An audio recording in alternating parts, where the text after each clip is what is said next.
Hello, little birds. The birds are in the garden, having a lovely time in the rain. Hi, everyone. We are back, and there it is looking outside. The birds are very hungry today because it has been raining all morning. We've had a lot of rain, and you can see the birds are quite frantically feeding themselves because there are very few insects around at the moment. Spring is on the way, but the birds, they need me at the moment for their sustenance and their food. They are quite agitated, in fact. Look at all those wonderful words I've just used. And that is because this is English Addict coming to you live from the birthplace of English, which just happens to be, you know where it is. It is England.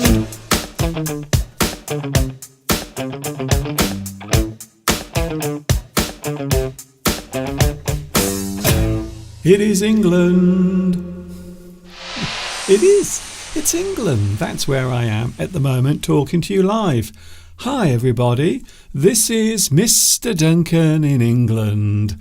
How are you today? Are you okay? I hope so. Are you feeling happy? I hope you are feeling good today because we are here live once again. Lots of things coming your way. We have myself. I talk about English for those who don't know what this is. Maybe you have no idea what this is. This is an English lesson, but it is different. First of all, it is live. It is coming to you live from the birthplace of the English language. England is where I am right now. Yesterday I was watching a great movie starring a very well-known actor, sadly no longer around, Laurence Olivier. An amazing actor, and it was Richard III, the film version of Shakespeare's Richard III. And all I can say, it was the most amazing film, wonderful film. If you haven't seen it, it's very old, but it is the most amazing piece of cinema. My horse, my kingdom for a horse. Because of course, he is desperate. He's about to get killed and he's looking for a horse so he can ride away to freedom. But of course, spoiler alert, it doesn't quite turn out that way. So now the introductions are over. My name is Duncan. I talk about English. You might say that I am an English addict, like it says on my t-shirt. And yes, I am coming to you live from the birthplace of English on a Sunday afternoon. We have 2 hours together to enjoy. So relax, find yourself a lovely drink, maybe something soft, maybe orange juice, maybe something a little stronger perhaps. Oh, and relax, because we are talking about English today. Of course, today is a special day here in the UK for those who have mothers, and I have a feeling that is most people. It is Mother's Day today, Mothering Sunday. We are talking about that a little bit later on, and we will be talking about our own mothers. When I say we, I mean myself, and also the man who will be with you in around about 20 minutes from now. Mr. Steve will be here. This is your alert. It's on the screen now. Mr. Steve will be on his way in around about 20 minutes. We are talking about Mother's Day, and we are talking about our own mothers also on this day. And why do we have Mother's Day at this particular time of year? We will be talking about that a little bit later on. Mr. Steve will be here for those worried. Don't worry, I won't let you forget. He's getting ready right now, and he goes upstairs, and I have to say, there is so much preparation that takes place before Mr. Steve arrives here. So he will be with us. Oh, another thing to mention as well. We were in town yesterday, and we enjoyed some lovely hot cross buns. As you know, I love food very much. Hot cross buns. Mr. Steve this morning decided to go into the kitchen, and he's made the most amazing thing. And I will show it later on after Mr. Steve joins us. The most amazing thing Mr. Steve has made. And it has something to do with that particular type of food that I just showed you. At the start of today's lesson, I mentioned a word, agitated. To become agitated. Maybe you become disturbed by something. Maybe you can't stop reacting to something. Maybe you become desperate for something. Agitated. If you agitate a person, it means you make them feel restless, or maybe they become a little desperate for something. So that is what is happening at the moment with the birds outside, because we've had rain all morning.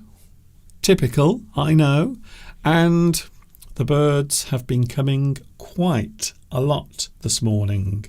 Hello to the live chat. Oh, we have a lot of people joining in today. Who was first? I wonder who was first. You know who was first, and I also know. Congratulations once again, Vitas. You are once again the champion. You are the king of the finger click. You are first on today's live chat.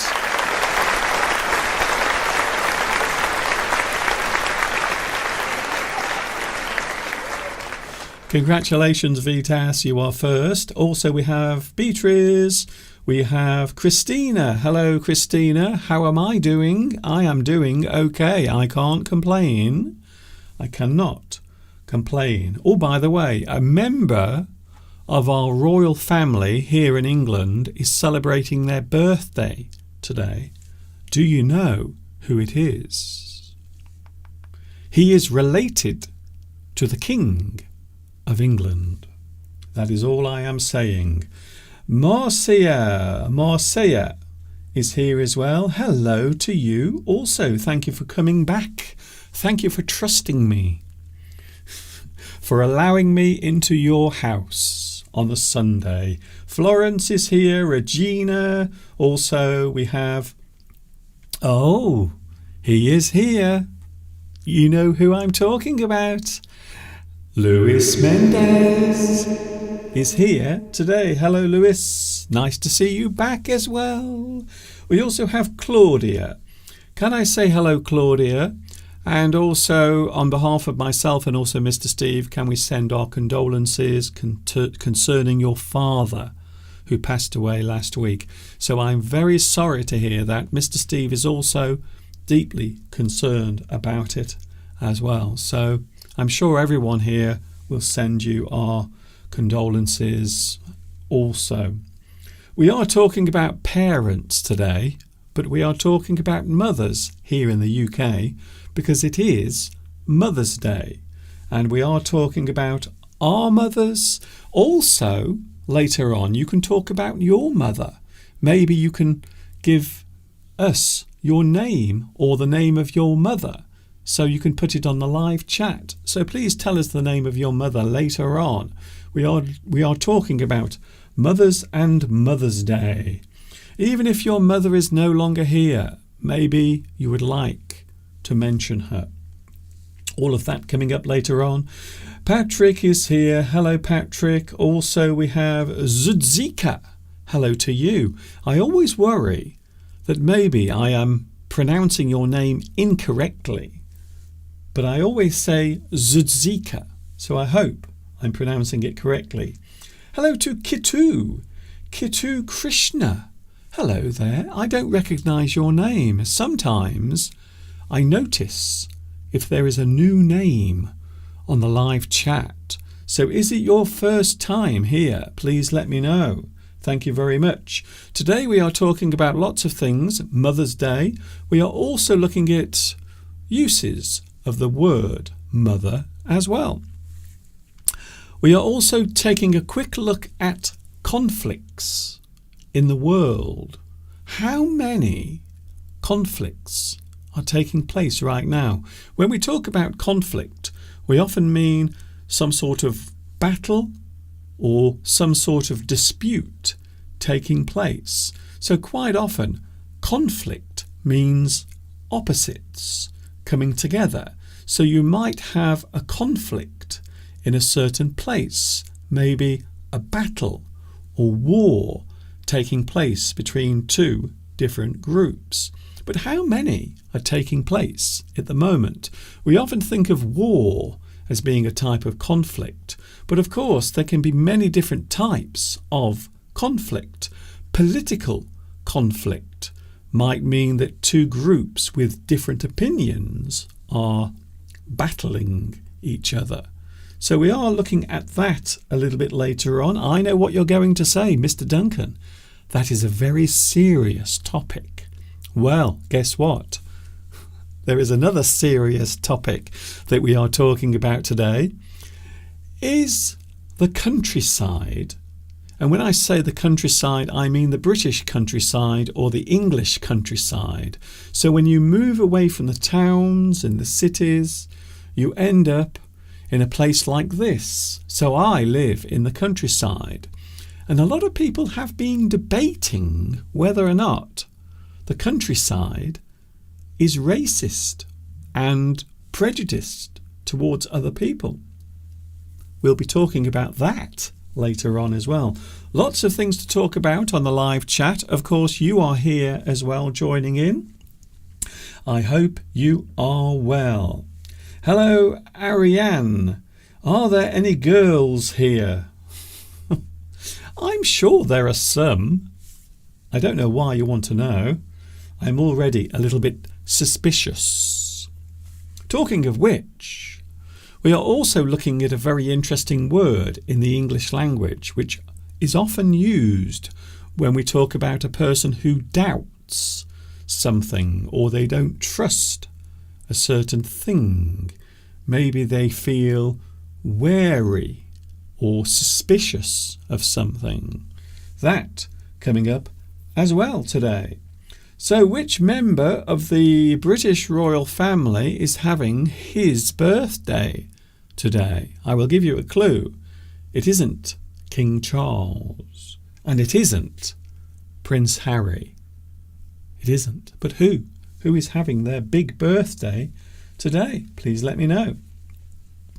Hello also to Valentin. Hello, Valentin. It's nice to see you here on the live chat. Yes, it is the live chat on English Addict. For those who are not too sure what this is, that is what we are doing right now.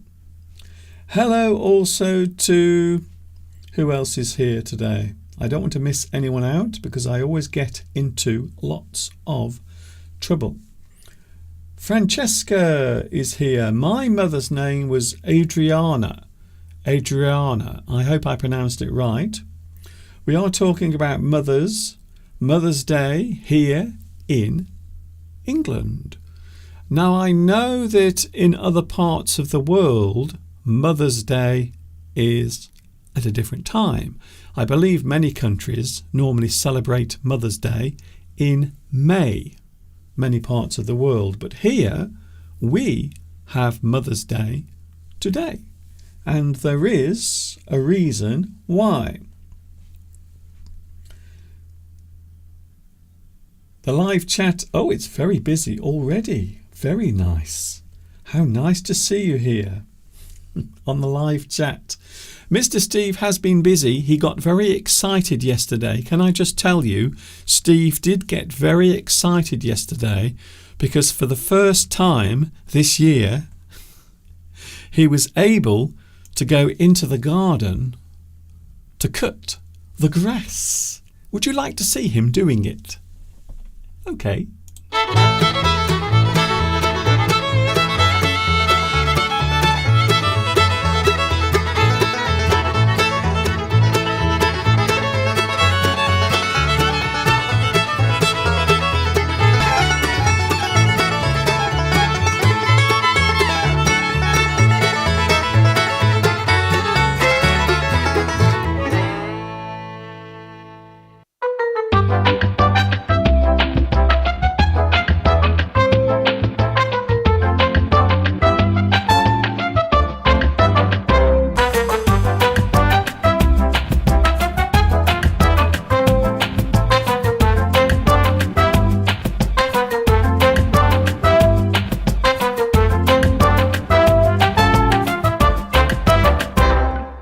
I'm a big boy now.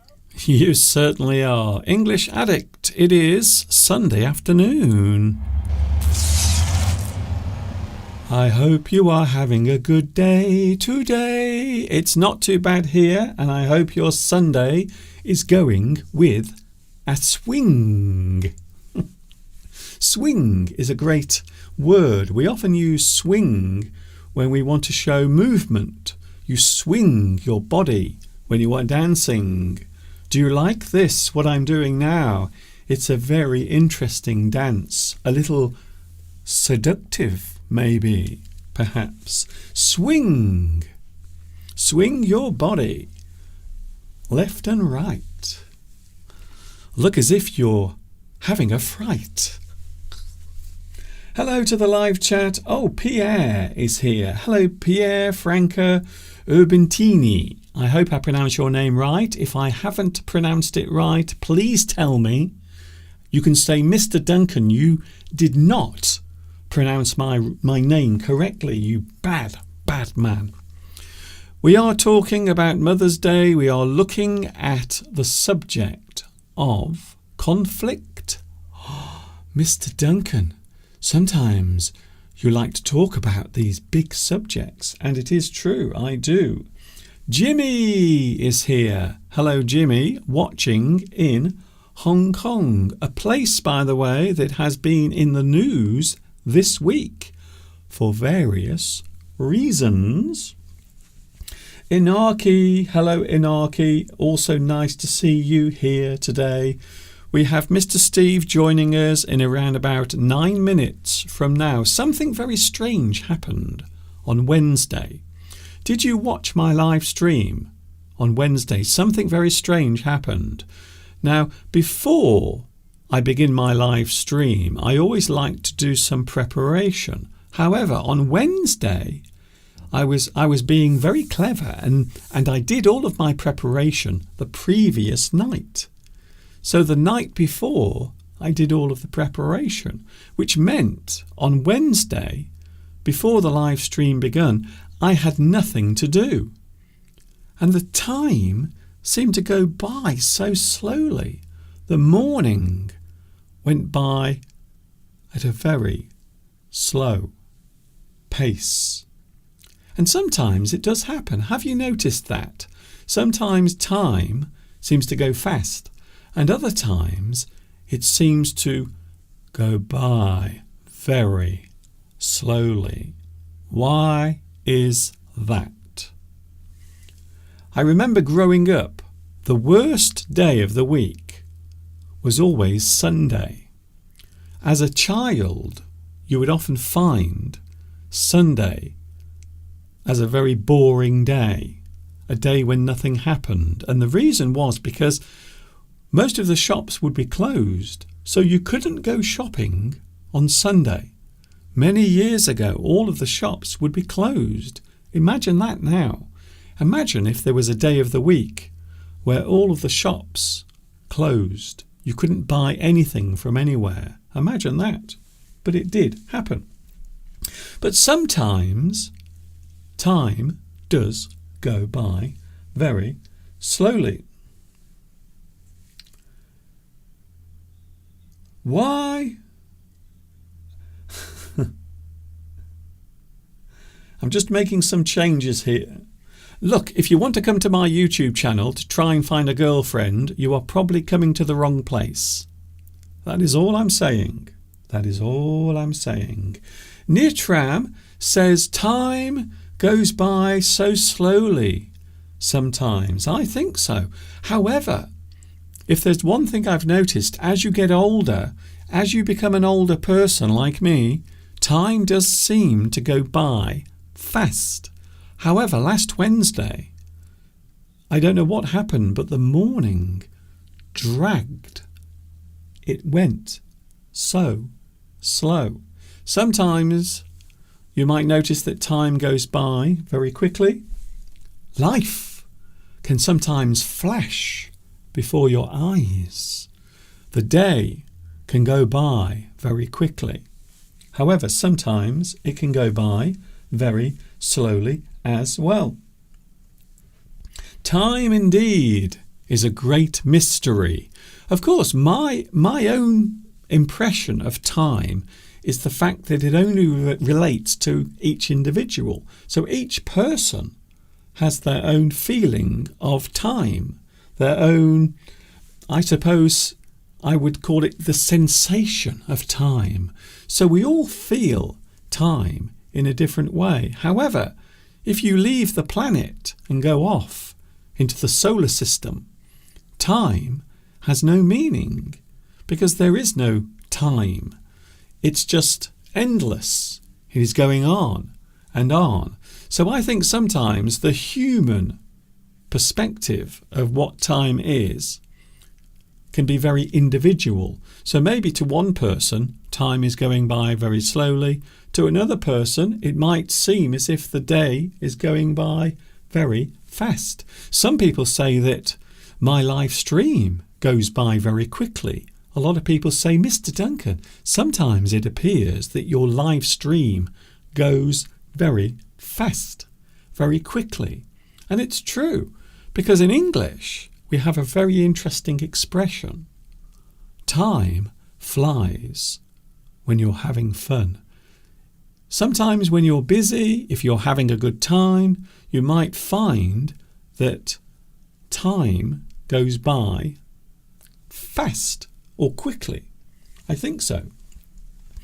Hello, Giovanni. Can I say hello to Giovanni? Hello, Mr. Duncan. How are you today? It's nice to see you again for another Sunday afternoon. It is true, Sunday afternoon here, and I will give you another warning, or should I say another chance to prepare yourself, because Mr. Steve will be here in around about 4 minutes.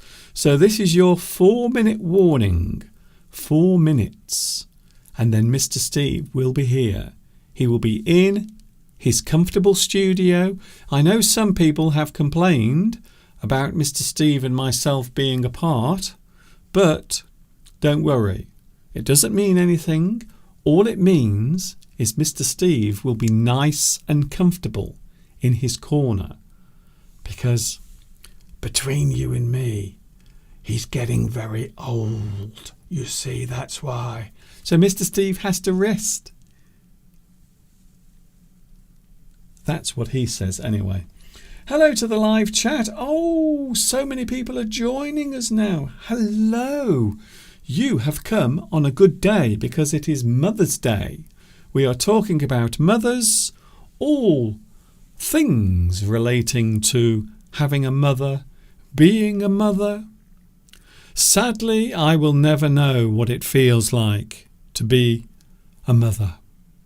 I would imagine it is a full-time job. I think so. So Mr. Steve will be with us in a few moments from now, and of course I will be here as well. And I hope you will stick around also. Don't go away.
where was Mr. Steve yesterday? That's what he likes to do, you see. He likes to cut the grass. This is English Addict coming to you live from the birthplace of the English language, which, of course, is England. He will be here in a moment. Are you ready? Are you prepared for what is about to occur? He's been busy all morning preparing himself, making himself look beautiful and handsome just for you. Yes, it is Mr. Steve. He's on his way.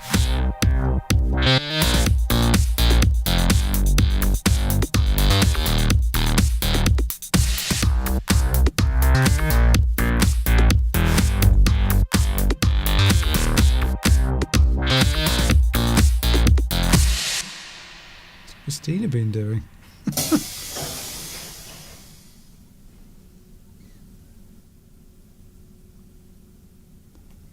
Hello?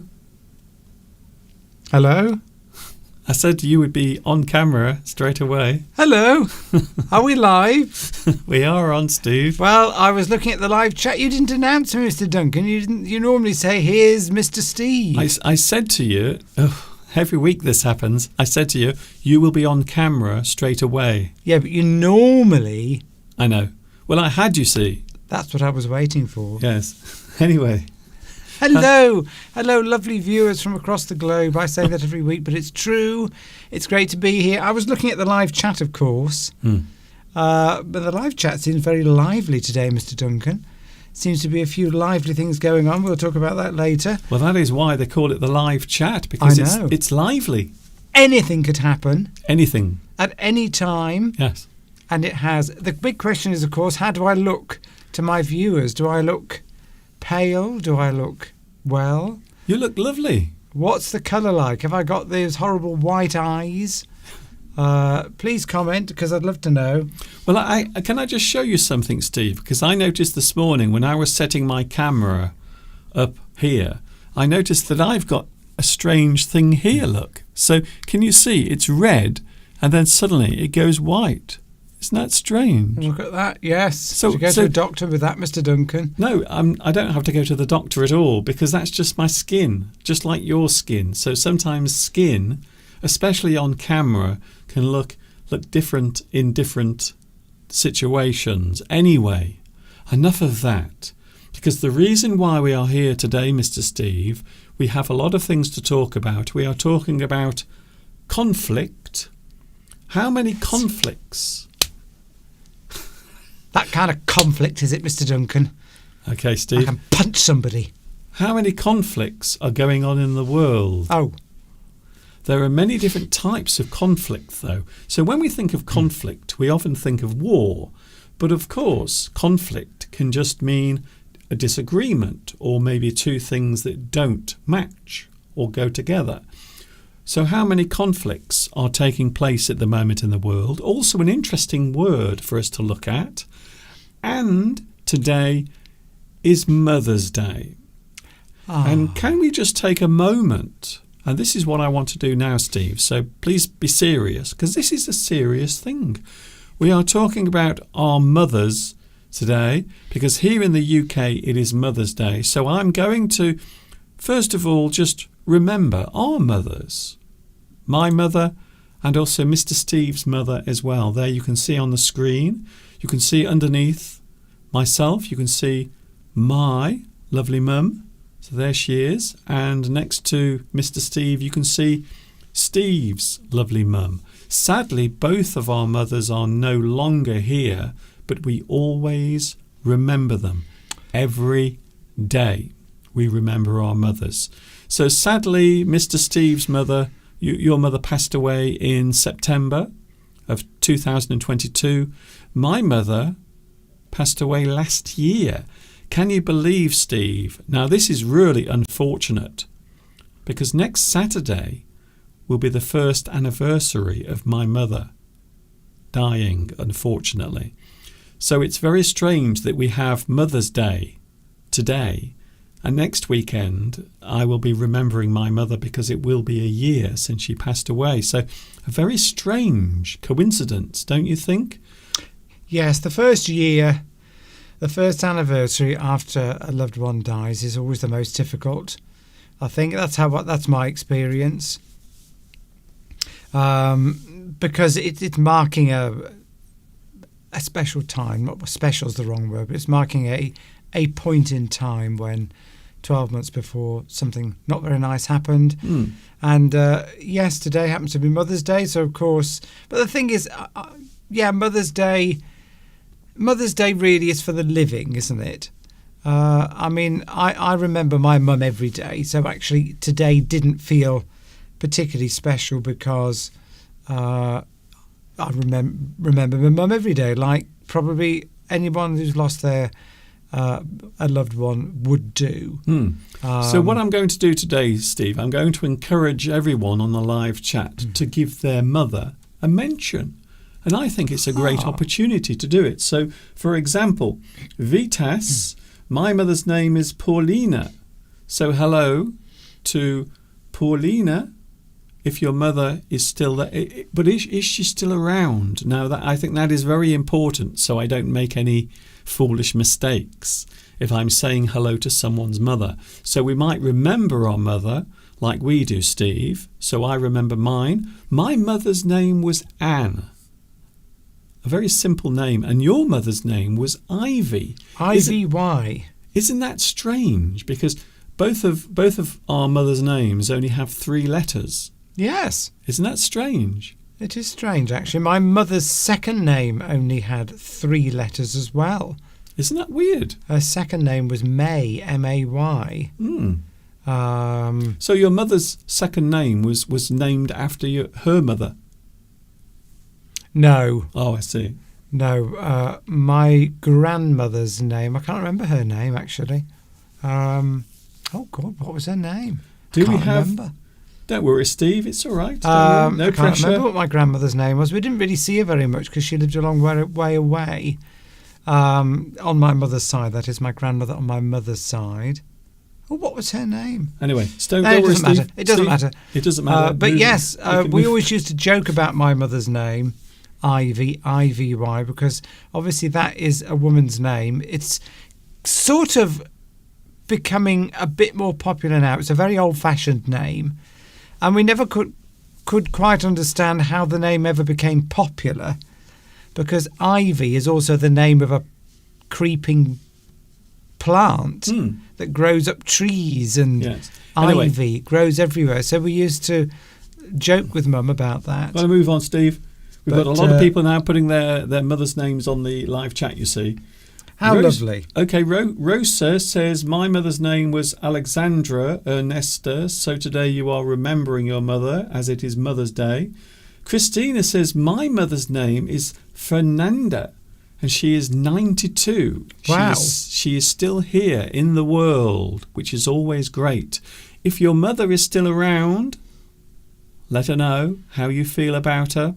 Tell her you love her, because one day it might not be possible. Well, I know. This is the Beatrice's mother's name was Gloria. Obviously, probably not still with us now, because Beatrice is using the past tense there with was. But yes, you're absolutely right. This is the problem. I mean, nobody has a perfect relationship with their parents, and you argue with your parents from time to time, or maybe you have bad thoughts about them. Maybe they've annoyed you or something, because everybody annoys people at some point. Well, let's face it, families always have disagreements. There's no perfect family. We always think that everyone has a perfect family, but they don't. Oh, we have some more coming up, Steve. I want to make sure that we don't miss anyone out, you see. Let's have a look. Nakate says, my mother's name is Manisha and she is 40. So your mother is approaching middle age, which makes you probably quite young as well. Yes. So families don't always get along. There is always this idea that families always agree with each other. But it can happen from time to time where there are disagreements. It can happen. I know. I used to have many disagreements with my mum, and I know you did with yours. And that's it. That's just human behaviour. That's what happens sometimes between friends and relatives as well. Yes, I know. It's always, I think hopefully as time passes, it's still a bit raw, even though it's only a year and a half for me. I still, like the other night, I had quite a bad dream about my mother. It woke me up and made me feel quite upset. So I'm still going through that sort of phase where you're trying to get over the grief side of it. So occasionally it does, bring a tear to my eye. Makes me upset, but that's only natural, and I think it shows, obviously, if you do get upset like that, I think it shows how much you did feel for that relative. Yes. At the time. Can I say hello to Olga? Here we go. We got some more mothers' names coming through. So many. Olga says my mother's name was Eleanor, and she passed away 10 years ago. But I would imagine you still think of her every day, especially during certain times of the year. And also, my mother's name was Angelica, says Myla. So, again, your mother no longer around. Marius' mother's name Stella, which is used to be a sort of popular English name, not so much now. But you do find with names, they go in and out of. They have cycles, don't they? I think so. Yes. They have cycles. It's like my name, Steve. It's not popular at all now. It was in the 1960s, and I've got a lot of friends of my age called Steve or Stephen, because it was a popular name in the 60s. But not so much now. It's fallen out of popularity, probably because it's got religious connotations. But I don't think it's particularly obvious, though, is it? I think Steve is a common name, or Stephen, and I think a lot of people avoid it just because of that actual fact that it is a common name. Yes. So my name isn't common. It probably wasn't when I was born, but I wonder why it was. It's interesting, isn't it? I wonder why. I mean, I know now why certain names become popular. Because if a celebrity's got a name, modern culture, it always is. That name catches on now. But whether I can't imagine my mother called me Stephen after a celebrity because they didn't have television then. Well, no, I don't think it's always the case. But certainly these days, because we live in a pop culture society, so everyone is naming their children, especially royalty. So the royal family, quite often. You will often have a name that comes along. Kate, you see. Kate has become a very popular name again. Yes. After many years of not being particularly popular. Talking of royalty, by the way, Steve, today, yes. Do you know whose birthday it is today? A member of the royal family, and someone that when you were younger, people used to say that you looked like that particular person. Oh, yes, Prince Edward are you talking about? Yes, people say he is a bit younger than me, only a couple of years, 3 years. I thought we were the same age, but yes, people did used to say I looked like Prince Edward, although I think I've aged a bit better than him. Yes. They do age. We mentioned this the other night, Mr. Duncan. The royal family don't seem to age very well. They don't. Can I just say, the royal family don't have very good genes, because you always think of the royal family as having the best of the blood. You normally think of the royal blood, and it's supposed to be the purest and the best. But if you take a look at our circus of horrors that is the royal family, they're all a bit strange looking, don't you think? And all of the men have gone bald. I know, they've got the bald gene, that's for certain. That's why, of course, I really must be royalty because I'm bald. So I must be related to the royal family in some way. And I'm sure one day that will be recognised. And I can have people worshipping at my feet. Jimmy from Hong Kong says, can we say A special hello to his mother, May Chan. Oh, May, same name as my mother's middle name. Interesting. So yes, we can, Jimmy. Hello to your mother, May, and I hope that you're having a lovely day together. Is she there with you, Jimmy? Is she watching you today? Because we're saying hello. So is your mother there with you now? I can say ni hao. Of course. Yes. Laura says bald. Bald men are beautiful. Oh, thank you. I'm still hoping for the miracle cure. It'll happen one day. I'm hoping artificial intelligence will work out how to cure it, and then one day I'll have a 6-month hiatus, Mr. Duncan. Hiatus. I better explain that word. It's when you have a gap, isn't it? In something. So you might have a 6-month hiatus from your job. You have 6 months off. And I'm going to have a 6-month hiatus from the live chat when they've discovered a baldness cure. Yes. I'm going to rub it all over, then I'm going to come back and I'm going to have a full head of hair and you'll all be very shocked. See, what I find interesting is there are ways of getting hair nowadays, but a lot of it involves surgery. You have to go to a special clinic and then they will take hair off another part of your body. I don't know where. And then they stick it into your head. So there is hope, although, as we just said, bald, apparently, according to Laura, bald is beautiful. And a lot of women do find it quite sexy. I don't think it matters, as long as you don't comb it across. So, Anne Z. Milowski, sorry, I'm not pronouncing your name correctly. How do you say if your mother's not here anymore? What do you say? Do you say my mother's passed? My mother's death? Yes, my mother's passed away or passed. You might also say my late mother. My late mother. So we often describe a person who is no longer alive as late, which I know it sounds very strange, but we often say this as a way of just showing respect. And also it defines the fact that that person is no longer alive, the late president. So The late president might be a president of the USA, for example, who is no longer alive, Ronald Reagan. He would be described as the late president of the United States. Yes. So you can say, my late mother used to always give me good advice. Yes. My late father used to always take me to see football matches at the weekend. So late is often used as a prefix when we are talking about a person who is no longer around. Yes, but if somebody was to ask you, is your mother still alive, for example, you might say, no, she's died. You could say that, but died is a bit... Yes.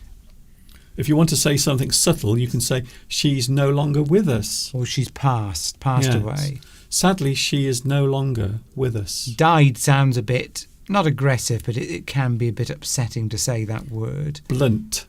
Blunt, it's a bit blunt. But, but you can say that about people who you don't know very well. If you were describing somebody that died on the television, could be anybody, you'd say, they've died. Because you're not close to them. I do find it interesting sometimes how they do announce the death of someone. I don't want to make this too depressing because I was actually talking about lovely mothers today. But yes, sometimes you can be a little bit too blunt or harsh when you are saying that a person has sadly died. So you do try to make it soft. You do try to soften the impact of the news. Yes. Yes. Beatrice, Christina, Claudia, Olga, Giovanni, all saying that bald is beautiful. Effectively saying that. So thank you very much for that. They're just being polite. Laura Di, yes, deceased is another word you can use. That's a bit more formal. If you wouldn't really say my mother is deceased. You might do, but that's quite a formal way of saying something, isn't it? We sometimes say in a relationship, if one person died before the other, we can say predeceased as well. Yes. So if you're stating that a person died before another person, we will often say they predeceased their husband, they predeceased their wife. That means they died before the other person. You might often see it in formal writing. They might be talking about somebody, and then in brackets they'll say deceased. Yes. They wouldn't say died or dead. You would use the word deceased, because that's a bit more formal, a bit less blunt. Yes, I think so. In formal writing. Am I right there, Mr. Duncan? I think that's actually very true. Yes, I think that's very true. Mr. Steve, you've been busy this morning. Moving on, we have so much to talk about today, by the way, and we are already coming up to the first hour, coming to an end. Can you believe it? Mr. Steve has been very busy in the kitchen because yesterday we went to our favourite tea shop in Much Wenlock, and they had delicious hot cross buns, because we are now coming towards Easter, and at this time of year a lot of people will have hot cross buns, and I have to say they are incredible, especially the place where we went yesterday. They were absolutely gorgeous, and you have been a little adventurous, dare I say, in the kitchen, because Mr. Steve has made his own giant hot cross bun, but instead of it being a bun he's actually made it into a giant loaf. Would you like to see it? Look at that. That is what Mr. Steve made this morning. His giant hot cross bread, using all of the same ingredients. Am I right? Yes. So yeah, it's just I think you call it like a spiced loaf, because obviously there isn't a cross on it.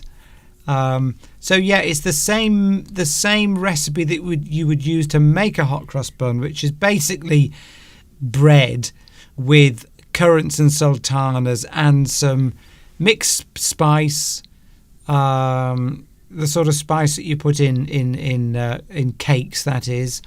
And I'm not talking about the kind of spice you'd put in a curry. It's totally different. So you've got warming spices like cinnamon, nutmeg in there, and mixed spice, which has got other things in as well. I haven't got any. You're supposed to put sort of dried peel from oranges and lemons in, but I hadn't got any of that, and anyway I don't like that. No. So I've just put the sultanas in, the butter, milk. I've made it with milk instead of water as well. So it'll be interesting to see how it turns out. Yes, because we haven't tried it yet. We haven't tried it yet because it's cooling off on the rack. Okay. As you can see there on the wire rack. You're being very precise there. So yes, it's in well, I'm trying to teach people English.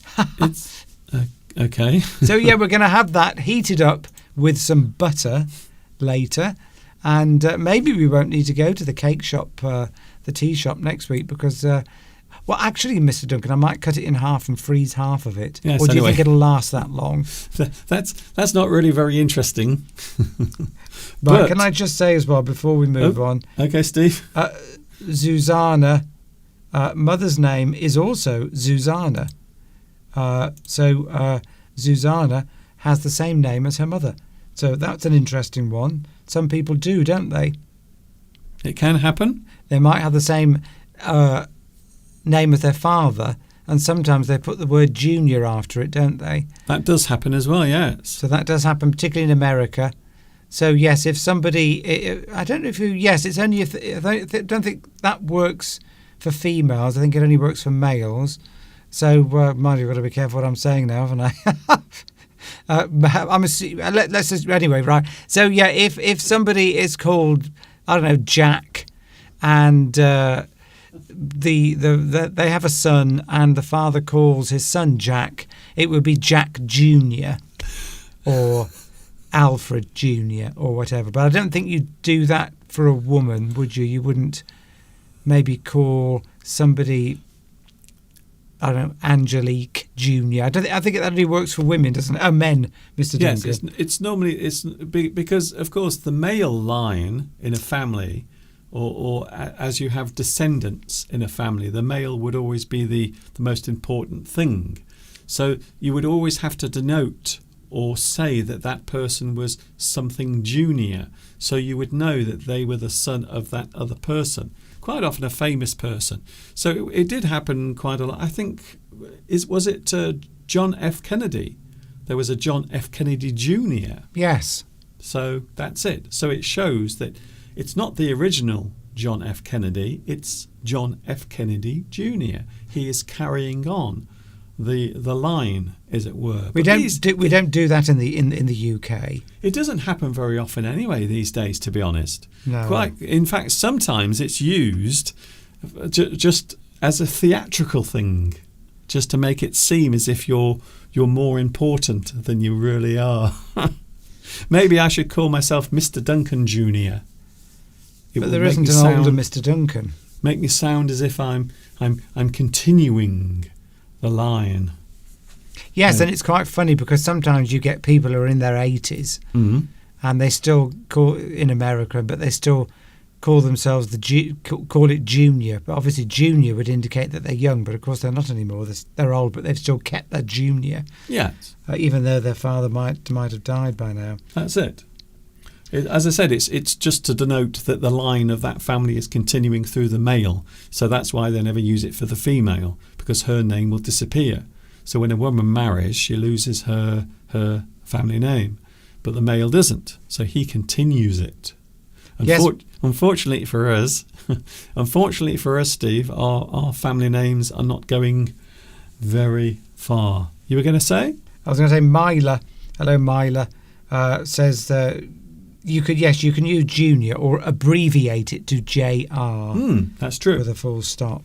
But again, that's more. I don't know about other countries. Certainly, I know they do it in America, but we don't really do it here. I've never come across anybody who in the UK you would very rarely call a child the same name as the parents.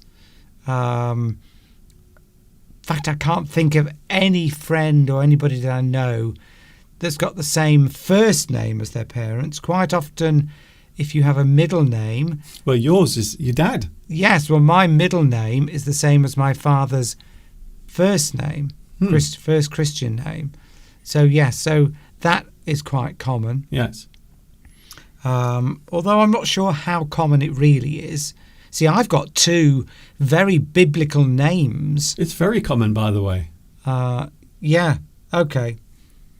What's your middle name then? All of the royal family. They all what the royal family, when they name themselves or they name their children, should I say, they often include a lot of their relatives' names as well. So sometimes the name of a member of the royal family can have maybe 8 or 9 names in that. Yes. Mine, of course, my name is very interesting because I use my first name and my middle name as my professional name. So my name is Duncan James, but James is in fact my middle name. It's not my family name.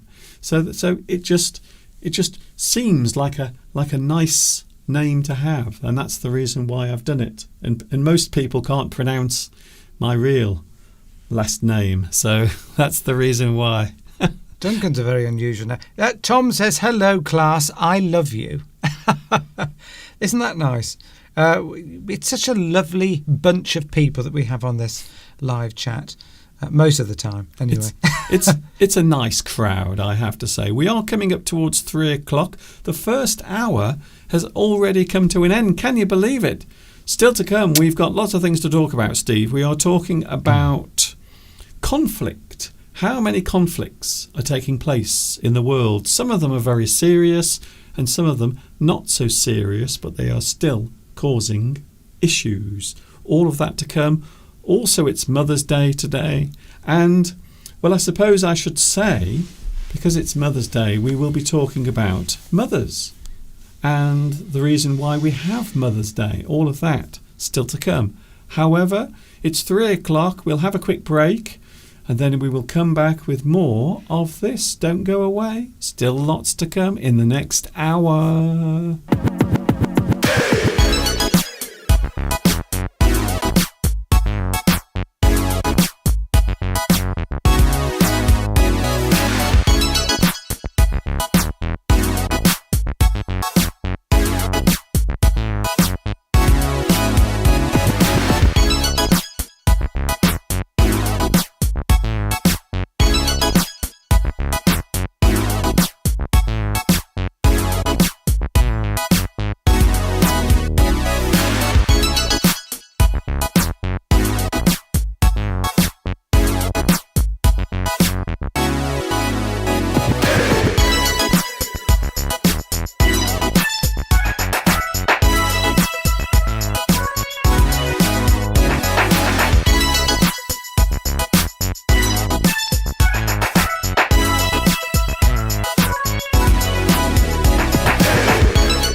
Guess what we're doing now? We are eating food. Oh my goodness. I know people will complain. So how does it smell, Steve?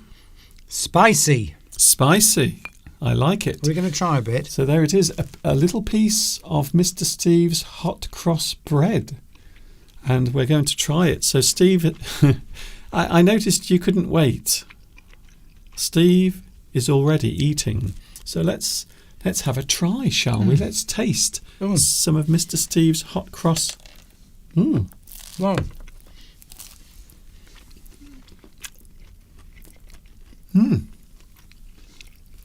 Not bad. Oh my goodness.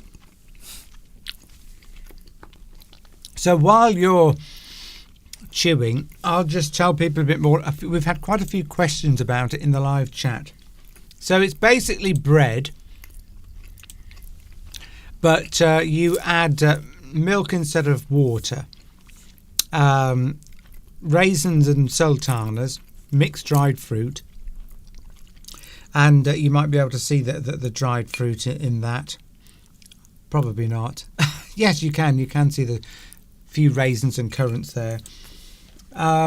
But what gives it, and there's more sugar than you would normally put in bread to give it a bit of sweetness, but also some spices. So I've got this here, something called mixed spice, which is what you put in something like Christmas cake or something like that. And that has in it, and I can't read it without this magnifying glass, coriander, clove, and cinnamon. And then in addition to that, I put nutmeg as well. I love the smell of nutmeg. Oh, it's gorgeous. And also cinnamon as well, some extra cinnamon. Which is lovely in cakes. I don't think I've made this quite sweet enough, Mr. Duncan. In fact, if I had to say, you probably could have made it a little bit stronger. Yeah, I think you could have actually added a little bit more of all the ingredients. But, my goodness, that is absolutely amazing. I think my spices are a few years old. They've lost a bit of their potency. I know the feeling. Because spices, when you keep them in a jar, after a few years, they lose their flavour, don't they? So I shouldn't talk with my mouth full, by the way. It's very rude, isn't it? To talk with your mouth full. My mother, we're talking about Mother's Day, my mother would never let me speak with my mouth full. She would say, it's very rude. Don't speak with your mouth full. She would beat you across the back of the head. Which is ironic, really, because whenever we were having a meal with my mother, she would never stop talking. So we had to talk with our mouths full. Otherwise, there would be no conversation. That's it. And you can always tell when I'm enjoying food because I don't say anything. This is always the joke that you make, isn't it, Steve? You say, we can tell that Duncan is enjoying his meal because he's quiet. He's not saying anything. There's nothing worse than eating and someone keeps talking and they want you to have a conversation. When I just want to push the food into my mouth. Well, that was really nice, Steve. I have to say, I'm going to have some more of that afterwards. Laura says, can we have the recipe? The recipe is just, if you just look up hot cross, if you just Google hot cross bun bread, it's just basically ordinary bread. And as I say, you just add you add more sugar, sultanas and raisins, dried fruit, butter, and some of these spices that I've just shown you. That's what makes a hot cross bun, is those spices. But it is sweet, but it's not too sweet. You don't want it too sweet. The ones you buy from the shops, hot cross buns you buy from the shops in packets, are not like the proper hot cross buns. They're far too sweet. Yes, they do tend to put either too much sugar or too much salt. Too much sugar and far too many dried fruit. Sometimes it's just too much. I don't like the ones from the shops. Yes, but yesterday, the local cafe here in Much Wenlock, if you want to come along, if you want to drop in to Much Wenlock, there is the most amazing place, a little cafe, and they do the most amazing hot cross buns. Yes, Nora, the smell is amazing when it's cooking. A lot of you'll know that I bought this bread maker probably a year ago now. Yes, we have made a lot of bread with it. We've made a lot of bread with it, and I tell you, I've saved a lot of money because it's much, even though it cost me £100, which isn't very much really. Okay. It only cost me 40 or 50 pence to make a loaf of bread. So in the shops, it's £2 a loaf now. So it's paid for itself in 6 months. Yes. I mean, I didn't buy it for that reason, but I bought it because we wanted to make fresh bread. And instead of the horrible stuff you buy in packets in the shops, which has got far too much sugar and additives and salt in it. Yes, it's amazing when you look on the packet of bread. It's amazing how many ingredients actually go into the bread, even though all you need is yeast, flour, and water, basically. And yet they put all of these other things in as well. It is Mother's Day, by the way, today. For those wondering, it is Mother's Day. And I thought it would be interesting to talk about Mother's Day just very quickly. And it's interesting also how we can use the word mother as well. So there it is on the screen now, the word mother as a noun, a woman who has borne offspring. What? I was going to say, Mr. Duncan, you carry on, yeah. Okay, that was a reaction over nothing.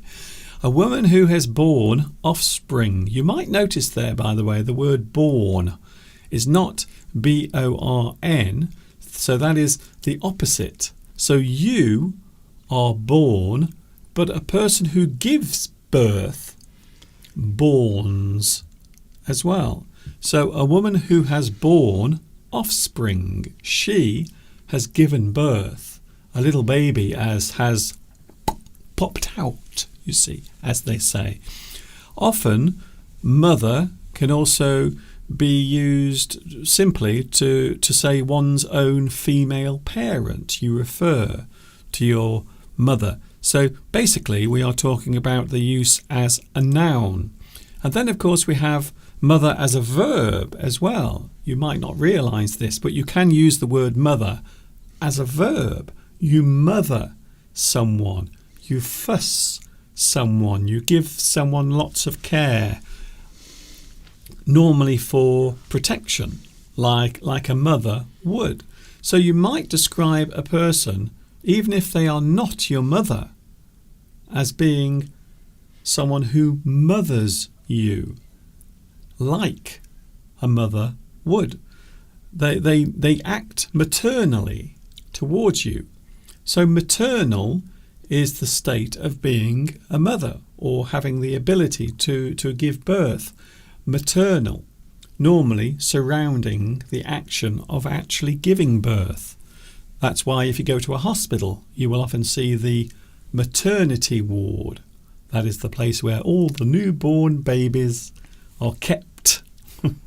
Sometimes a person might mother you too much. They are excessive. They are fussing you too much. Maybe you have a favourite relative who will mother you. They give you lots of attention and care. So you can use the word mother as both a noun and a verb. And of course, as I mentioned earlier, today is Mother's Day, Mr. Steve. It's Mother's Day. So hello to all the mothers watching out there. And there is another way of describing this day, Steve. You can call it Mothering Sunday as well. When going back to what your definition there of the word mother, you can if you use the phrase biological mother, that means you do sometimes hear that phrase, particularly if you are talking to. I've got a friend, for example, who was adopted, and does know his mother, and sometimes you might ask, who is your biological mother?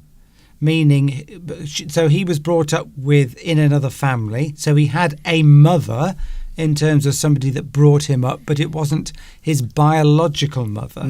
It wasn't the mother that he was born from, yes, or that gave birth to him. That's and it. sometimes So you can make that distinction because it is a very blurred line. Just because you say mother doesn't necessarily mean a biological mother. It can mean, you can sometimes say, for example, here's a phrase which people often use in a slightly comedic way, is shall I be mother?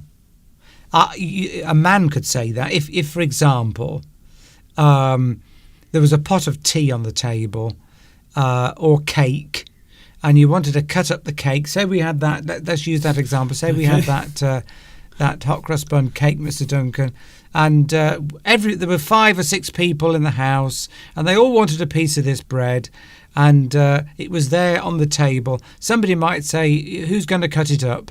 And you might say, well, shall I be mother?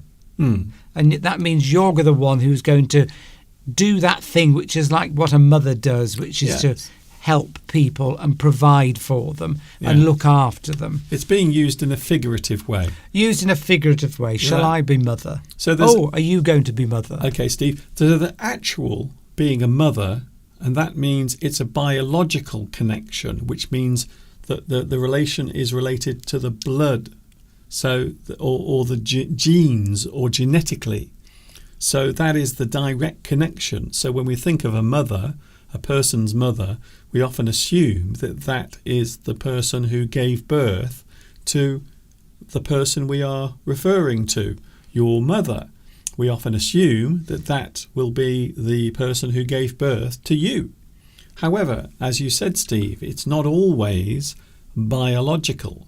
It can also be a person who may have adopted you when you were very young or as a baby, and then you will just refer to them as your mother, even though there is no blood connection, there is no genetic connection. Yes, that's it. So if you were brought up like that in a family, you were adopted, and you could somebody might say, "Oh, is that your real mother?" And you might say, "No, that isn't my biological mother." Of course, my real mother. It can be a very sensitive topic as well. It can be. So yes. some people do feel uncomfortable talking about whether or not they were adopted. So even now, I think it can be quite a sensitive topic when a person is introducing themselves, and they might feel a little uncomfortable. Or of course, some people will just say it straight away. So this is my mother, but my adopted mother. So that's quite often used as a prefix. You will say it straight away. However, it can be a very sensitive subject. Yes, and Nitram has touched on that, and has Nitram's touched on that from a quote from J.K. Rowling. Who's a well-known supporter of women's rights and the assumption that or the assertion that there are only two sexes. She's very much along that line. But yes, Nitram says it can be a bit of a blurred line as to who is a mother these days, just as it's a blurred line when you come to define what is a woman.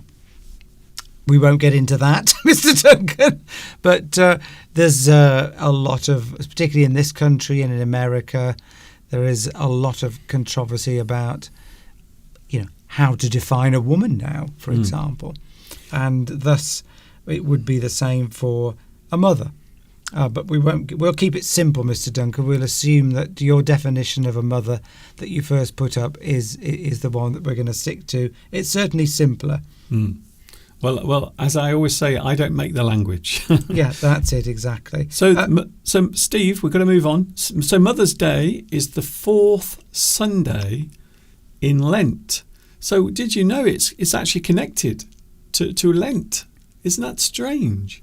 So Lent. in our situation, it actually has a religious connection. So the fourth Sunday in Lent here in the UK is always Mother's Day. So each year it will be on a slightly different date. So I think next year it is the 30th next year of March. So today it is the 10th of March. Next year it will be the 30th of March, Mother's Day. So it does vary and also change. So I think that's quite interesting, because even I never really thought of it like that.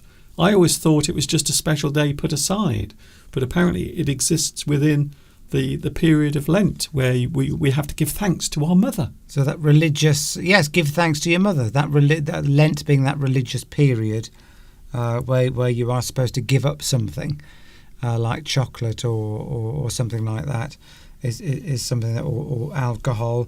Of course, in other countries, Mother's Day doesn't necessarily coincide with that period in Lent, particularly if your religious calendar is different. Well, many countries celebrate it in May. Yes, Poland. Andres says that in Poland it's on the 26th of May this year. So they'll be following a different. It'd be interesting, actually. So why is it in Poland on the 26th of May? What's the background behind choosing that date? Yes, what is the significance? What's the significance? We'd like to know. So the significance of Mother's Day in the UK is the fourth Sunday in Lent, which is that religious period, which I can't remember much about it now.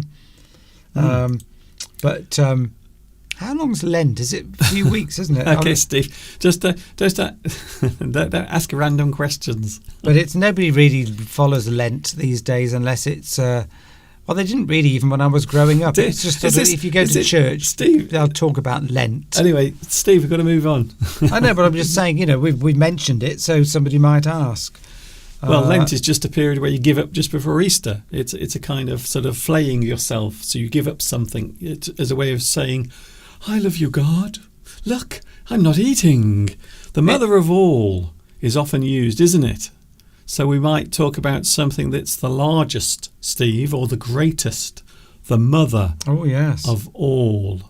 So it isn't literally the mother of all, but it is something that is seen as the largest or the greatest. I suppose there are ways of using it in a sentence. You can say the mother of all wars. Maybe a large war, a big war involving lots of different countries with a huge loss of life. You might say that was the mother of all wars. So it doesn't mean it is the mother.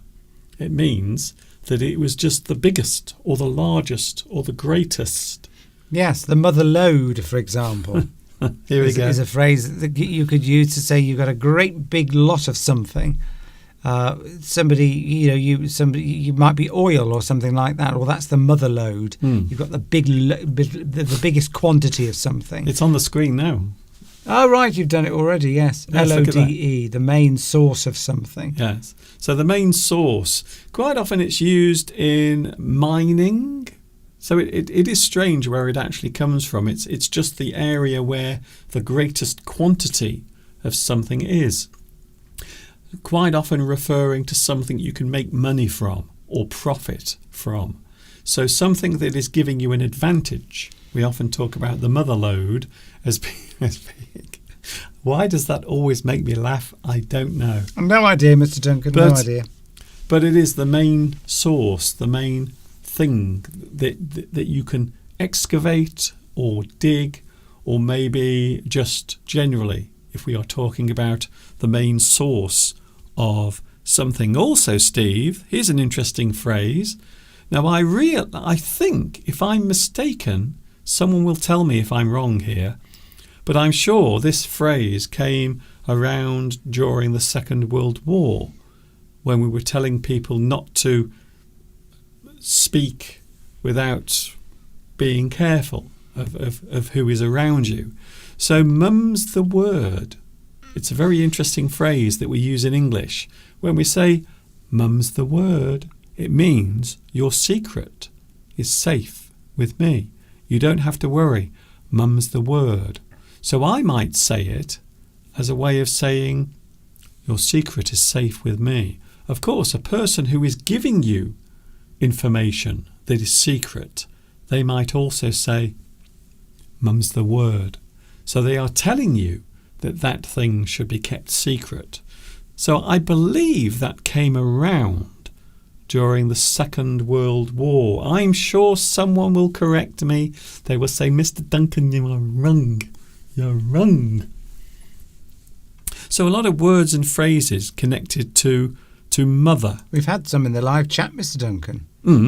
Nakat Ashram Shala from India, welcome to you, says that we often use the phrase Mother India. Yes. Yes. Wait, we can relate to your mother country. Your mother country. Your motherland. Your motherland. Your mother tongue. Your Mother Earth. Yes. So Mother India. You're referring to the fact that you love your country and your country's looking after you. It's referring to, it's a very, quite a evocative word. It means that's where you're from. That's what you're linked to, almost attached to, in the same way you would be attached to your own mother. Yes, it's very important. Your mother country, where you were born, and where you have the most attraction to, and the most feelings. Yes, your primary thing as well. Yes. We often use the word mother. So again, your mother tongue. Respect. Your mother tongue is the language that you speak, the one that you speak the most, or your native language is your mother tongue. Gigi, hello Gigi, uses the phrase mother hen. Yes. That's a good one, a mother hen. Good one. Which is used to describe somebody who's probably like a mother looks after you, but a mother hen maybe is probably looking after you a bit too much. Don't be such a mother hen. Somebody that's always fussing around you all the time. Not necessarily negative. Not necessarily, but it's not necessarily negative, but it's sort of, yes, a mother hen. It's almost like a hen is probably always looking after its little chicks. But it's referring to somebody who's constantly attending to you. Would you like a cup of tea? Or do you want a piece of cake? Are you warm enough? Would you like to sit over here? If they're like that, don't be such a mother hen. You're probably being a bit too fussy. Yes. It's somebody who's too mothering, too fussy. Generally, I think sometimes I am your mother hen, Mr. Steve. I think so. Sometimes really? The way I care for you. I do all of those difficult tasks that you don't want to do, and I do them. I take care of them. I am Mr. Steve's mother hen. I don't think so, Mr. Duncan. I would never describe you as a mother hen. You know it's true. Not in a million years. And Claudia Belarusia uses, of course, the phrase mother-in-law. Oh. Mother-in-law. So thank you for that. That's the mother of somebody that you've married. So your mother was my mother-in-law, and my mother, Mr. Duncan, was your mother-in-law. Yes. Even though technically we weren't married at the time, but when they were alive. so in-law means that something has connected you with that person because of a certain thing taking place, normally involving some sort of legal process. So yes. A mother-in-law, father-in-law, you can also have brother-in-law, sister-in-law. So all of those things can be used depending. The family of the person that you've married. Their sister would be your sister-in-law, their mother-in-law, father-in-law, because obviously you're married, and because you've got married to a particular person, that's done. That is a point of law. Yes. So thank you for that. Of course, in computing, we have the most important part of a computer, the place where all of the things are stuck and connected to. Without that, there would be no computer. The motherboard, of course, the circuit board where everything is plugged in to connect all of the things together. So the motherboard is used in a computer. It is probably the main part of a computer when you think of building one, as I did once. I did build a computer. The motherboard is the thing you need first. You install, you put it in first, and then you connect everything else to the motherboard, including the processor as well. That also goes into the motherboard. So you can see there are many ways of using the word mother in English, and I think it's quite interesting, really. Pierre Franca Ubertini, welcome to you. A lot of new names on the live chat today, Mr. Duncan. So thank you very much for taking part. We do appreciate it. Is a foster mother. Yes. I'm a mother and have been a foster mother. That's good. There's another phrase you can use. So if you adopt children that aren't your own children biologically, you are then a foster mother to those children. Foster, of course, means to take care of. Foster means to take care of, to nurture, to bring up. To foster something. Thank you for that, Pierre. Well, I remember growing up that there was a lot of places where children who didn't have families, and they were looking desperately for other families to take them in as a foster child. So you can have a foster mother or a foster father, foster parents, and of course the child who is being taken into the family as their own is a foster child. So, and I do remember during the 70s and 80s, there were many young children who had no families, and they were desperately trying to find foster homes for them, a family that would take them in and look after them as their own. Mother's Day in Italy is also in May, and in Argentina it's in October. Oh. But why? Why is what we want to know, please. So why is it in October in Argentina? Is that religious? And why is it in Poland in May and also in Italy in May? Here we go. Traditionally, it's the first Sunday in May. Lithuania celebrates one of the most wonderful holidays, Mother's Day.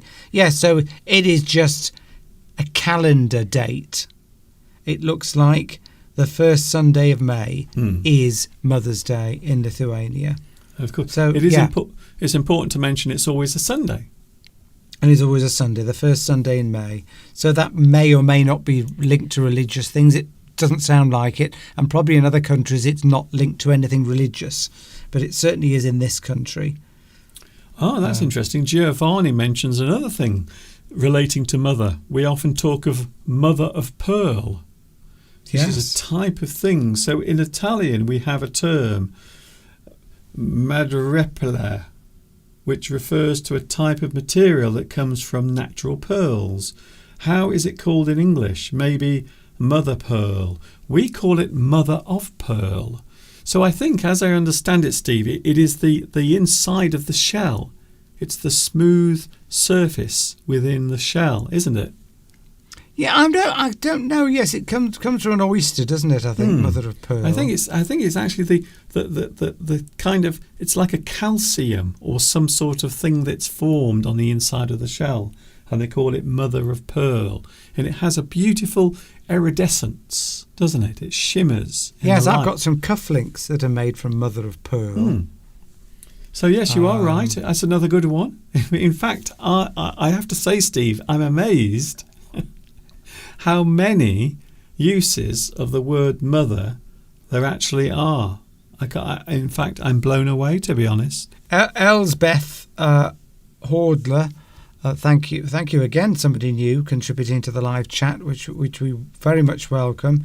Is motherboard the same as desktop? No, the motherboard is just the circuit, the main circuit inside a computer. Yes.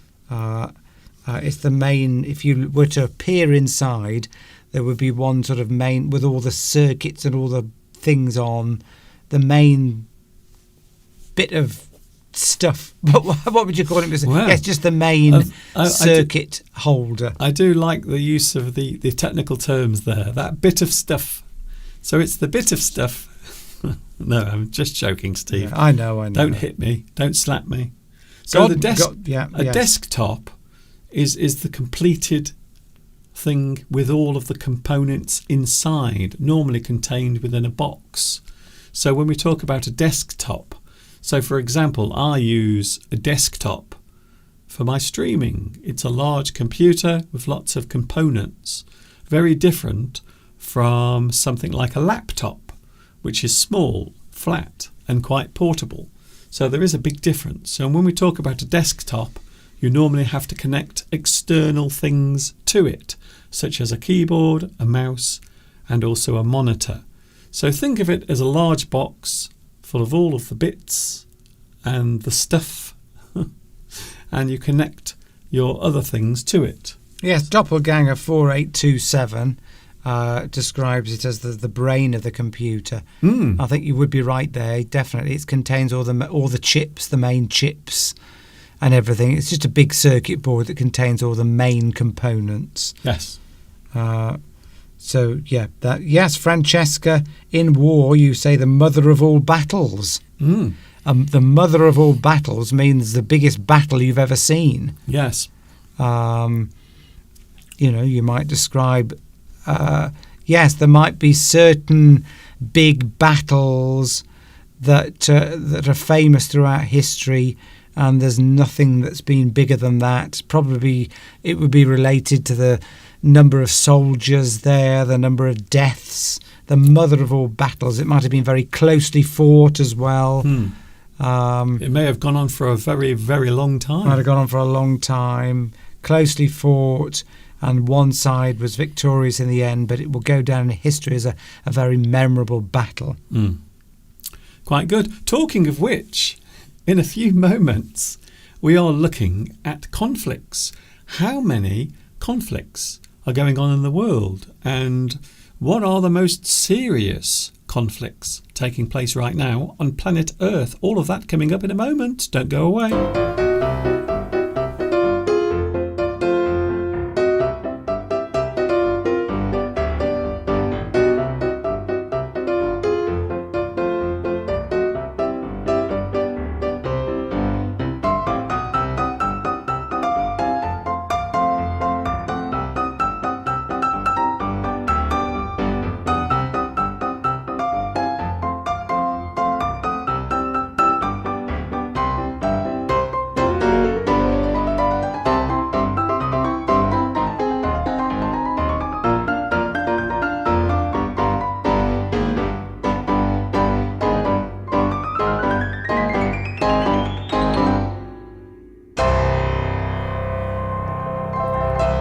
English Addict is with you today. I hope you're having a super duper time as well.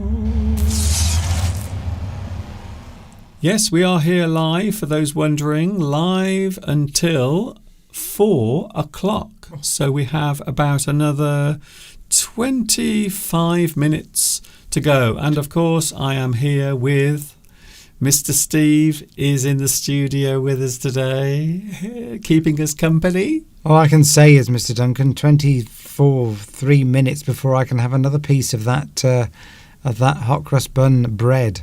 It's nice. Without the cross, as a few people have pointed out. It is lovely. Very delicious. We are having some more of that after the live stream has come to an end. Thank you, Claudia. Yes.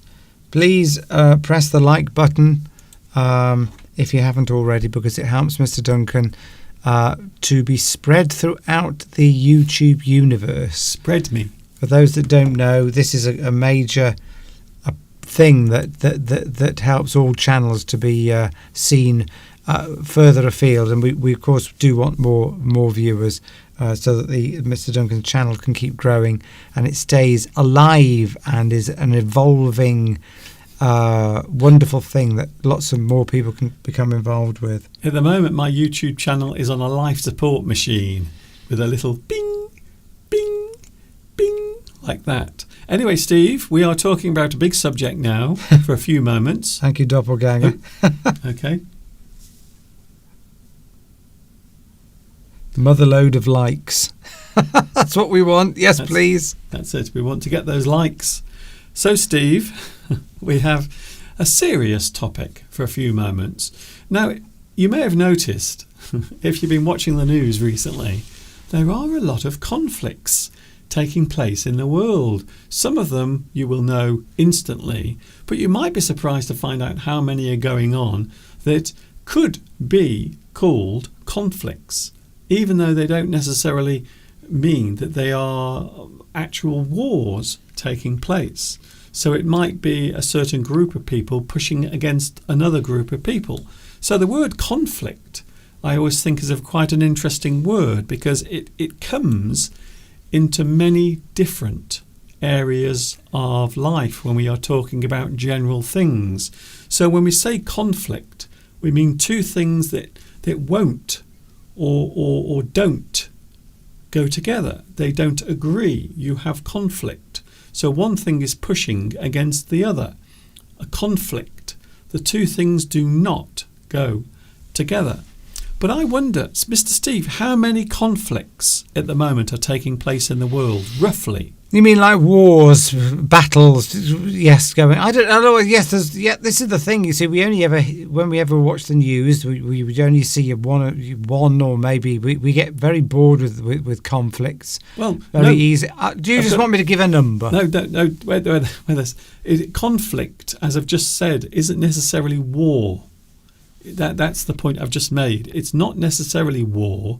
It is any group two groups, or maybe more than two groups, who are not agreeing.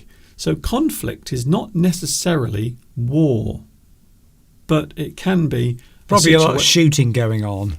There might be some of it going on, but not a lot, not necessarily.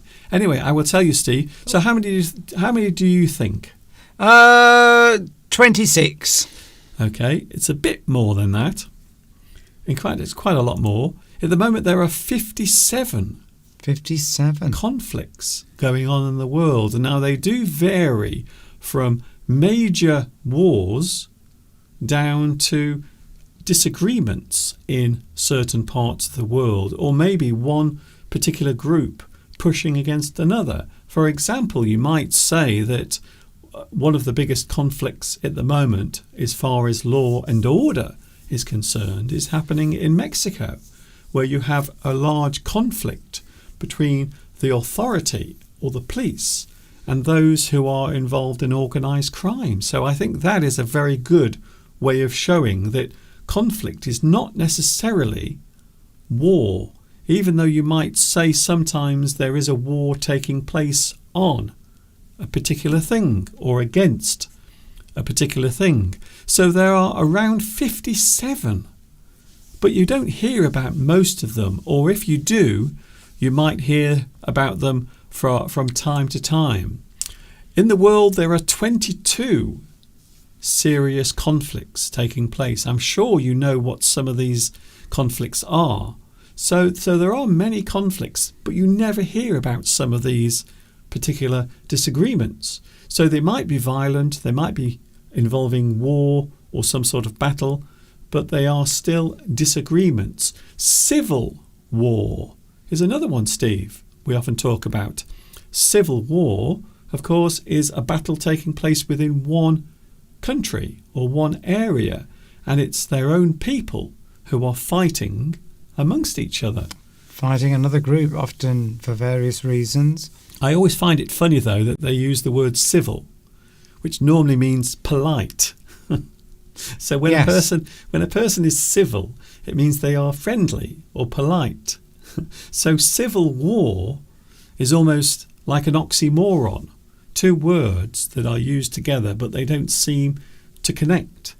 So I think it's very interesting to note that there are many different types of war or battle taking place in the world, including civil war. Bye, Claudia. I'm just saying goodbye to Claudia. She's going off to have her meat.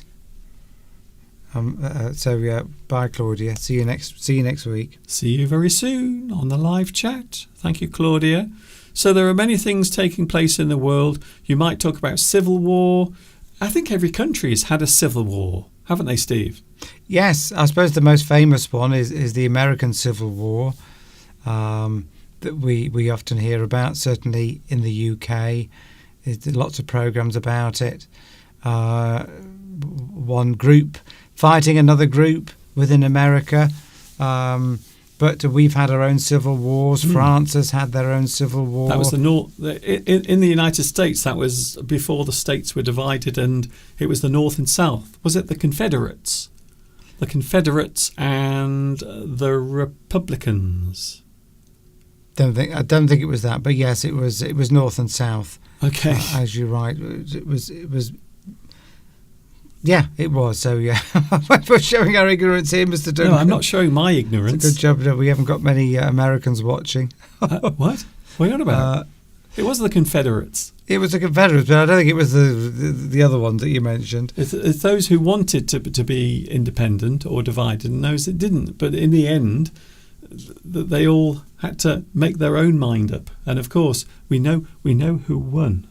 We know who won. Or did they? Yes. Yeah. Well, that's a debate for another time. So it is interesting. You can have civil war. You can have, I suppose, you can also have revolutions as well. Over recent years, Steve, we've had many revolutions. A lot of people think of the French Revolution. That was very violent. That is when the average person rose up against the aristocracy, those who were lauding and telling other people what to do, they literally lost their heads. Literally. So there are many different types of conflict taking place in the world. The most serious ones, by the way, at the moment, with high casualties, there are only 5. 5 big battles, wars, conflicts taking place in the world with high casualty numbers. And this, of course, is based on figures from last year. So not this year, because this year has only just started. And of course, when we think of these particular wars, well, ongoing wars, we have the Arab-Israeli war, the battles, the conflict, and a lot of people these days talking about Israel and Palestine. It's a big one. Myanmar, Mr. Steve, very serious civil war taking place. And the Maghreb region, which is in Africa, of course, you have places like Mali and Burkina Faso, another place where there is a lot of war taking place. Also, we have Russia and Ukraine still going on, conflict taking place there. And of course, one big one that is being talked about a lot at the moment, Steve, is Sudan, where there is all sorts of chaos going on there with their long civil war. Many casualties in all of those wars. Whereabouts are you, Nora? Nora's talking about conflict within her own country. So please tell us where you are, Nora. Is it one of those ones that Mr. Duncan's put up? But yes, probably the one that's causing the most deaths, I would say, was probably the Ukraine war at the moment, Russia-Ukraine war, because just tens of thousands of people dying there, I think, or hundreds of thousands probably by now. Do you know, we saw a programme the other night about the Second World War. It was specifically about Stalin and his rise to power in Russia. But the figure that they announced at the end, the Second World War, the number of total deaths was 70 million. You just cannot conceive of that or even imagine how 70 million people would die. And of course, a hugely disproportionate amount were from Russia. I think something like 20 million alone died in Russia from the Second World War. So, yeah, you can't imagine those figures now. We have wars and conflicts now, and we talk about tens of thousands of people dying, but that's nothing compared to 70 million. I mean, we don't want any deaths, but obviously it's horrendous, isn't it? Absolutely horrendous. But it's when you look at these figures individually, with each battle it took place during the Second World War, there were hundreds of thousands of people killed in one battle. Yes, just one battle. You can't even believe it. I know. It does seem amazing, and it's always fair, and I think it is fair to mention that there are many conflicts taking place in the world. Some of them talked about a lot, for good reason, but some of them also almost forgotten about. I've been watching some news coverage from a place that doesn't get much mention anymore, a place called Haiti. And yeah. Of course, over the years, they had terrible natural disasters, earthquakes that have devastated the area. I think there's a place called Princetown, which is just rubble now. It's just piles of rubble, and nothing has changed there. And some of the scenes that I was watching the other night were quite horrific. So there is suffering in many different ways. Civil war can often take place. Also border wars as well. Wars or battles taking place on the border of countries. So maybe one person trying to move in, or maybe another group of people defending their border. So I think it's quite an interesting thing to look at, and it's something that a lot of people have been talking about. They get very passionate about it, and I can often see why people would become passionate, because no one really, let's face it, no one really likes to see any killing or any disagreements. As I said last week, do you remember last week, Steve? Why can't people just get along? Well, Inaki has touched on a point. We can have small conflicts with our neighbours. Neighbourhood conflicts are We very know. common, and Inaki, of course, is referring to our point that we often make, that it's dog owners against everybody else. Yes. So it's us. It's Mr. Steve and myself against everyone who owns dogs.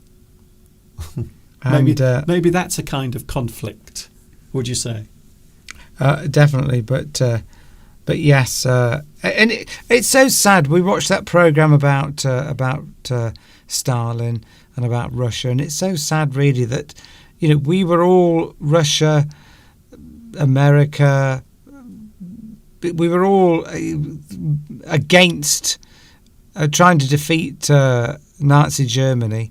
And then after the war, we all became enemies again. It's so sad, really, that we all worked together to get rid of, we were working with Russia. There's, lots of pictures and newsreel of Winston Churchill and all the leaders of the free world with Russia trying to defeat Nazi Germany, which they did. In fact, we couldn't have done it without Russia. And yet, very soon after that, we became enemies again. It's so very sad. Well, that happens all the time, doesn't it? So we find a common enemy, and that brings us and maybe another group of people who we don't normally agree with. It brings us together. The enemy of my enemy is my friend. That's the one that a lot of people will quote in that situation. And it does happen a lot. Sometimes it doesn't make sense. Sometimes it does make sense. It is a very, very interesting subject. I think so. One last thing I want to mention, Steve, before we go, because it's been busy today. We've had mothers. We've had Mother's Day. We've had our own mothers here on the live stream.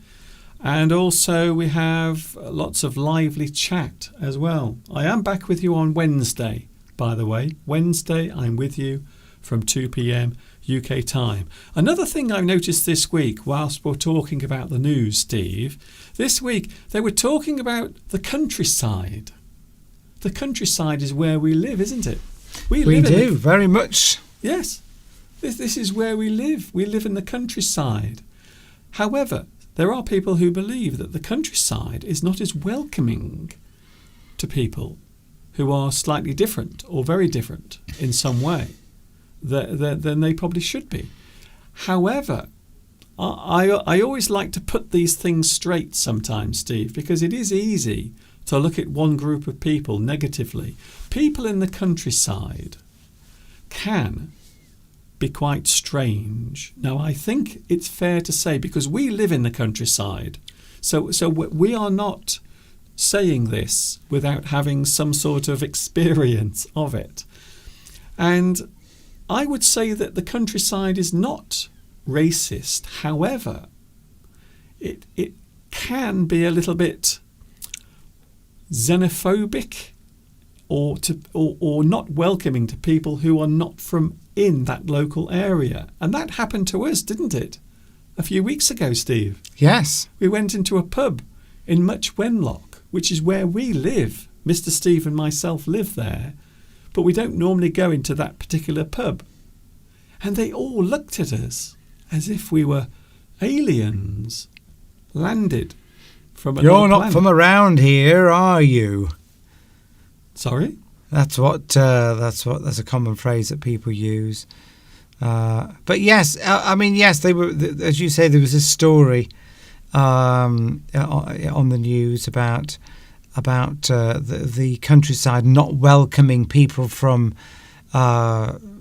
Not welcoming black people or Asian people. Different ethnic minorities. Yes, into the countryside. Yes. But in fact, what they fail to realise is that the countryside don't really welcome anyone. No. We're even white people. It doesn't matter. It doesn't matter what colour your skin is. It doesn't matter what your religion is. Try going into a Welsh pub. If you are not local, people will be suspicious, or maybe they might even be a little bit rude, like they were to us.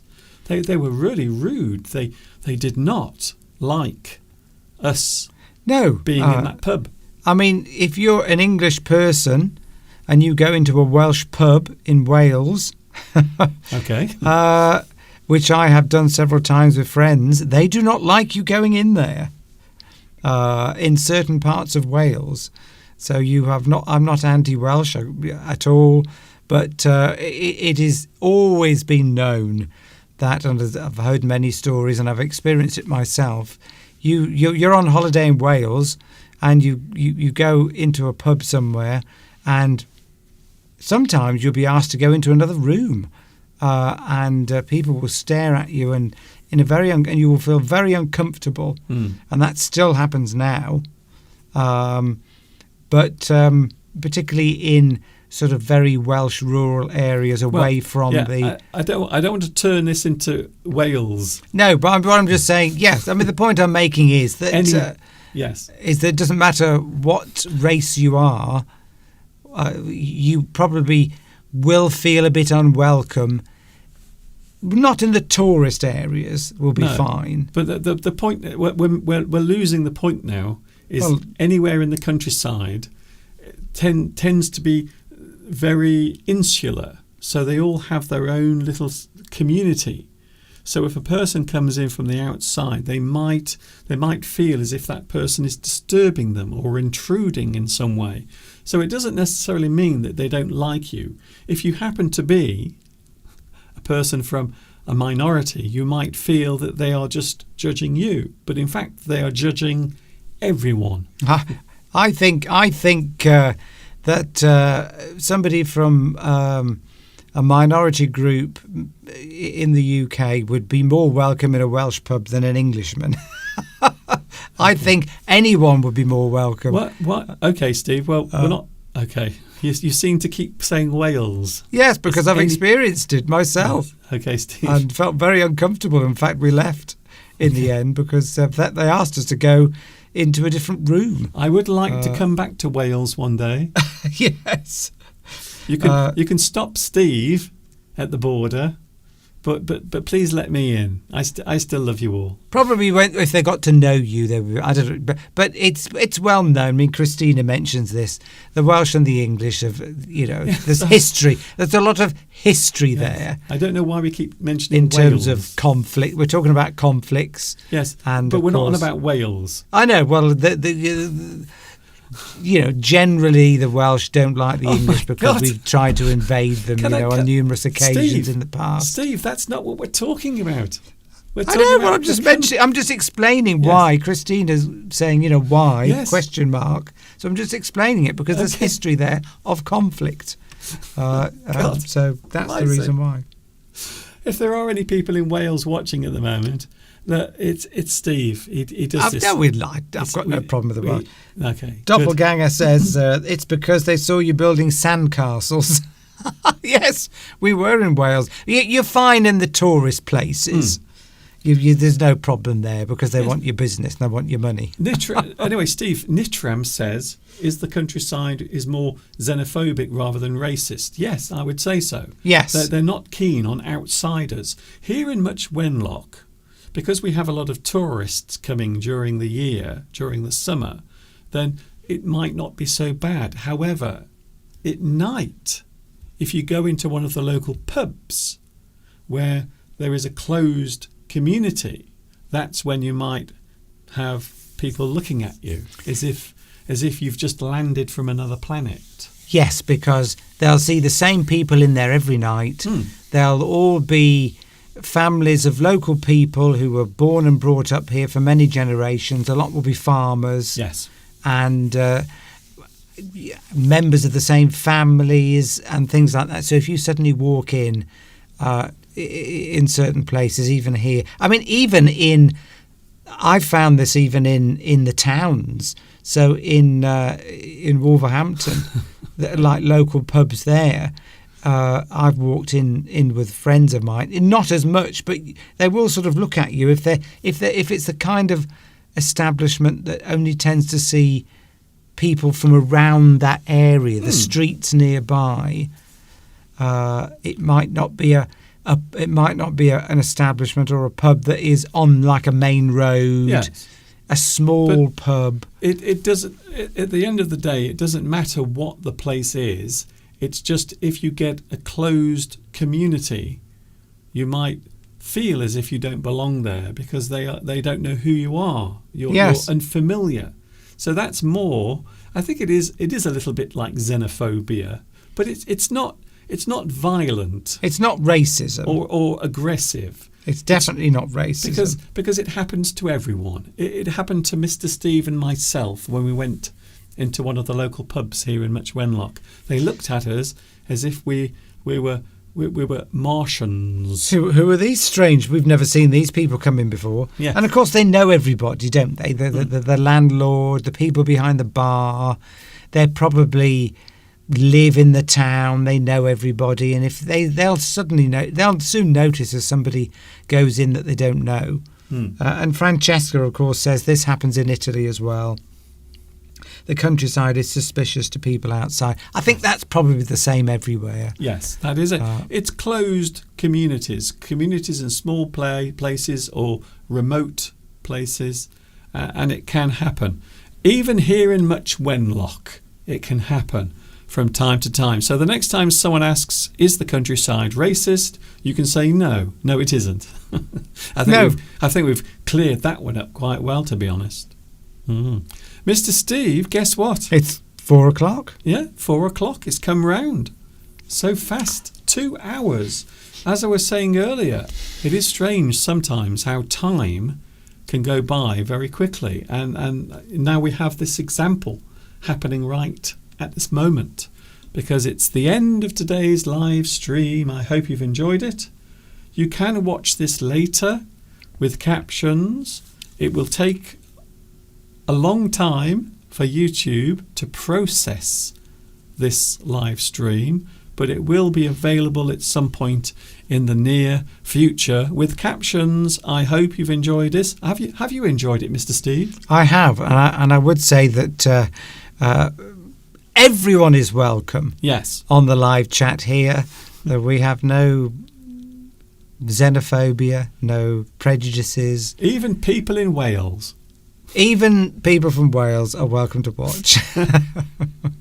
So we will see you next week, Mr. Steve. Next week, Mr. Steve will be with us if you are celebrating Mother's Day, or even if you're not. Give your mother a phone call. If you are lucky enough to still have her in your life, give her a call and say, Mum, I love you. I just called to say I love you. That would be a great title for a song, wouldn't it? I wonder if it's ever been done. I wonder. Thank you, Mr. Steve. Thank you. My mouth is watering at the prospect of having another piece of that lovely bread that I made earlier. I think so. I'm going to have some as well, and a cup of tea. And a cup of tea. Bye, everybody. See you next week. Thank you, Mr. Steve. That was Mr. Steve, by the way, for those wondering who Mr. Steve is. That was the guy that was just on my live stream. But now he's not on my live stream. He's going into the kitchen to make a cup of tea because we have reached the end of another English Addict. I am back with you on Wednesday from 2 p.m. UK time is when I'm back with you. And of course, until the next time we meet, right here on YouTube, you know what's coming next. Keep happy, stay jolly. Keep that smile upon your face as you walk amongst the human race. And I will see you on Wednesday. And of course, until the next time we meet, I will say it again, as I do at the end of all of my live streams.